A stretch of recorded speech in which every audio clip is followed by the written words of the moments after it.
ভাঙড়ে আইএসএফের মহিলা নেত্রীকে চরম খিস্তি তৃণমূল নেতার, কি বলবেন? দেখুন, চোরান আসলে ধর্মের কাহিনী।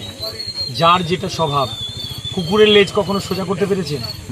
তো স্বাভাবিকভাবেই তৃণমূলের নেতাদের যে কালচার, কারণ ওদের দলনেত্রী উনি বলেন যে আমি গুন্ডা কন্ট্রোল করি, তা সেই দলের হাল কি হতে পারে আপনি তাদের নেতাদেরকে দেখলেই বুঝতে পারবে।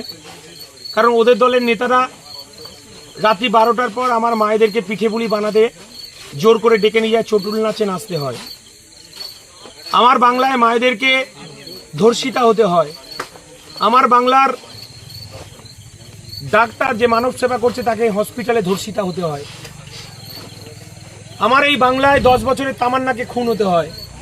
আমার বাংলায় হাঁসখালি আমার মেয়েটাকে রেপ হতে হয়।